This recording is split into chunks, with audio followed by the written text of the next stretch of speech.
Well, hi there. So in this video, we're going to be doing some extra practice related to aggregate demand and aggregate supply. So let's get started.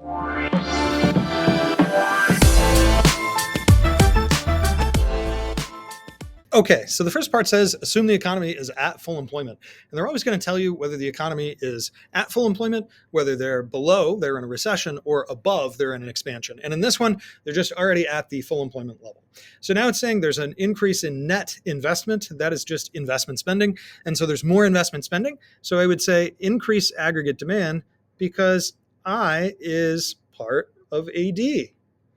So hopefully that first part wouldn't be too bad. Now, if we're doing more investment spending, capital stock is the equipment and tools, right? That's what that is. And so equipment and tools, and we would say that's going to increase because I is spent on that. Spent on that. And then long run aggregate supply, this represents our potential output, right? The potential output. And we would say that would increase because productivity goes up. Productivity increased because of increased capital stock.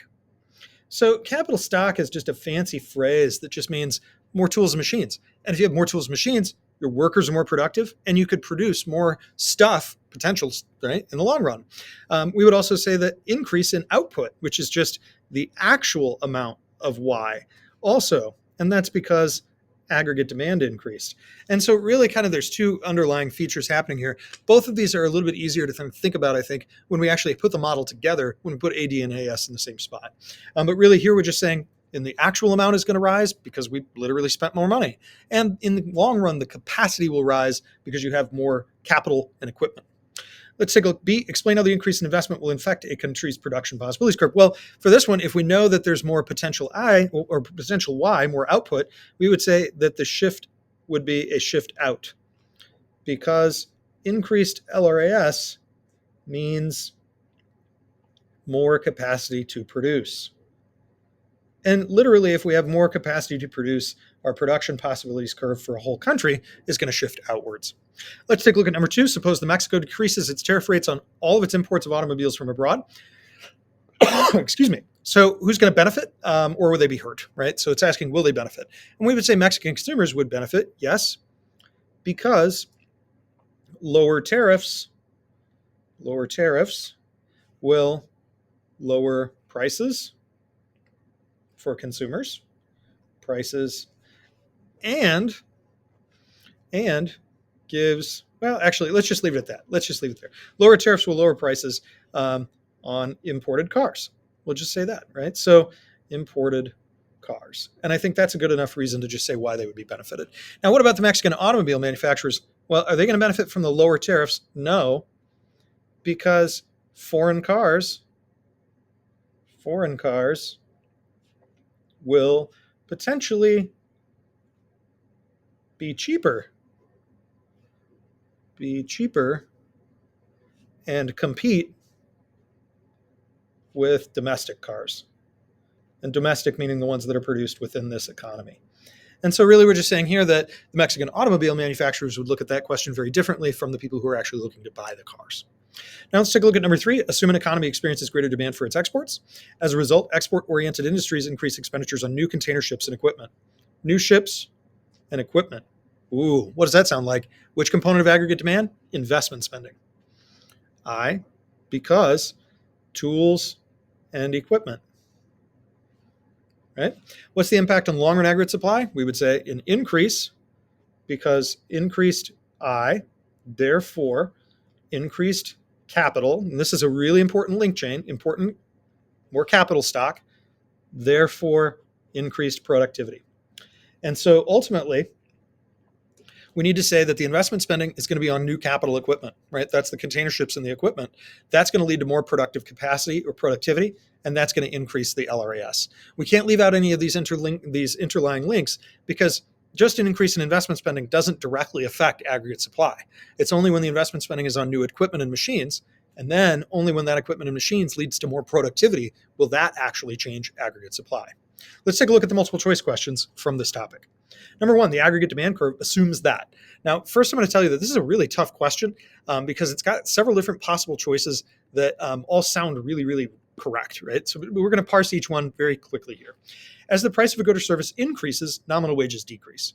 Well, number one, we wouldn't typically expect that relationship would be a if then, right? It's not that the prices of certain things affect the wages of the people, right, in general. And we would also maybe even say that if prices in general were rising, we would actually expect that nominal wages would be rising.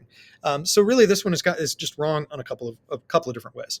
Letter B. As the domestic price level rises, consumers substitute domestic goods for foreign goods.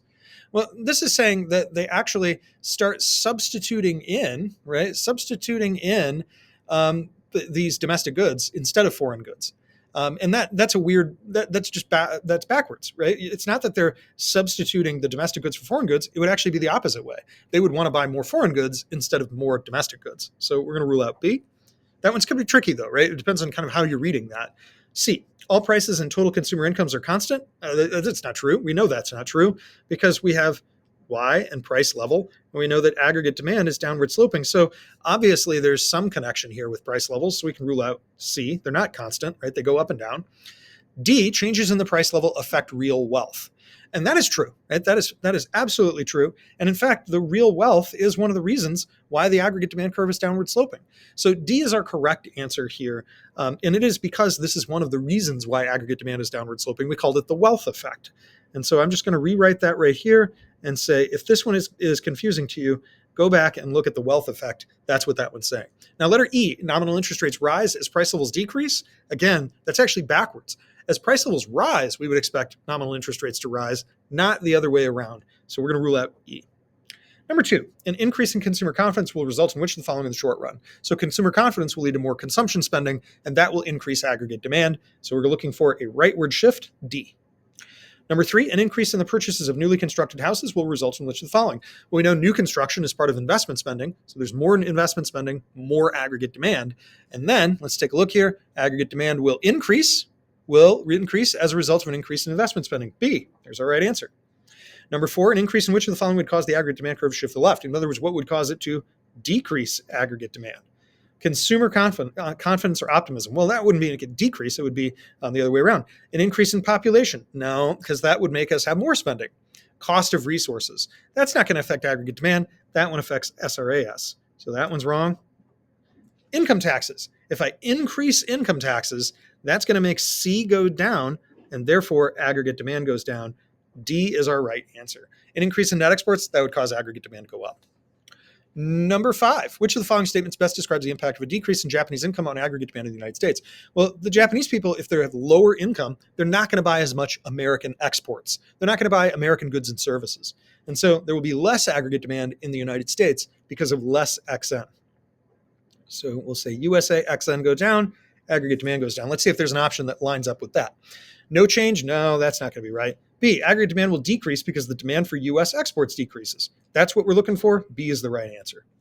Number 6, a rightward shift in the short run aggregate supply curve will occur when? So there's really 2 things, more productivity or lower costs of production. So let's see whether one of these met tracks with that.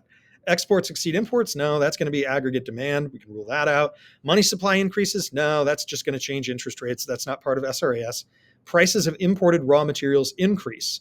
Well, if it's more expensive to buy raw materials, that would actually cause SRAS to decrease. That's the wrong direction. We're looking for an increase, not a decrease. C is wrong. The stock of physical capital increases. Well, that's going to cause there to be more productivity, right? So we would say that actually if there's more machines and tools, there's more productivity, and that's going to cause the increase here in SRAS. So this one is saying productivity goes up, therefore SRAS goes up. Right? With more tools and machines, we get more productivity, more SRAS. The last one, unions have negotiated a wage increase. Nah, that's going to cause SRAS to decrease. So this one is also the wrong answer. Let's take a look at number 7. All the following explain why prices and wages are sticky except. So these are kind of an explanation for why kind of in the SRAS model, you have an upward sloping supply curve. Menu costs experienced by firms, efficiency wages paid to labor, misperceptions about relative prices by suppliers, competition in the business sector, labor contracts covering multiple years. So We definitely would say labor contracts. That's going to be a reason why they're sticky, because people sign them for multiple years. We also know that people are often reticent to change menu costs. Literally, menu costs is like price lists for your goods and services. So that's going to be another reason why, because companies are going to be loath to try to change prices because it messes up basically their accounting and it takes time and effort. So it's a wasted time. So they often do leave prices and wages stuck a little lower. Efficiency wages paid to labor. Well, this would also make wages a little bit sticky. They're going to be less likely to fall and less likely to rise. In the case of efficiency wages, it means they're less likely to fall. Misperceptions about relative prices by suppliers. That also is a related idea in saying, why would it be that prices are low for supplies? Well, maybe the suppliers just don't really know how much their stuff is worth. So this is also a correct answer. D, competition in the business sector. That's actually going to cause these wages and prices to be more flexible. Wages and prices would be more flexible as a result of that being the case. So this one is probably the most challenging question in the set. It's not something we spent a lot of time on. I'm probably going to take this one out of the quiz. Number 8, a decrease in labor productivity. That'll shift the SRAS and it's going to decrease it. So shift it to the left, E. Number 9, an increase in the price of oil, an important input to production, will result in a decrease in SRAS because it's more expensive to produce. So we've got a decrease, B. Number 10, which of the following statements best describe the LRAS? That's the potential amount of output. It's the vertical amount, right? It's that vertical line that corresponds to our YF level of output. Vertical because wages and input prices are fixed in the long run? No, it's actually because they're flexible in the long run. It's because they're flexible. They are fully flexible in the long run, and that's actually why B is the correct answer. It's the opposite of why the SRAS curve is upward sloping. That one's upward sloping because the wages and prices are sticky. In the long run, wages and prices are flexible. What we mean by that is that they change, right? As a result of inflation, workers would go to their boss and say, I need a raise. And then eventually the suppliers will also say, you have to pay me more for my supplies. So when we say that prices and input prices and wages are flexible, we're just saying that in the long run, they adjust to those inflation rates. And that's why it's a vertical line telling us here's how much the economy can produce. Number 11, if wages are sticky, which of the following is true? Well, if they're sticky, then we know the SRAS is upward sloping. So let's see if we can find that one. SRAS is vertical? No. SRAS is upward sloping? B. So the sticky aspect here means that in short enough time periods, 6 months, 9 months, a year, that generally speaking, wages and prices are kind of stuck. And then the output prices, though, those will be increased. And that's why we see this direct relationship between real output and price levels in the economy. Number 12, the movement from point G to point H, so from here to here, is best described as which of the following? Well, when we go from G to H, there's just higher price levels causing more output in the short run. And so let's see, an increase in real output due to an increase in price levels. C is the right answer. Now we've got in, we got out. Hopefully this helped you with a little bit of practice related to aggregate demand and aggregate supply. I'll see you next time.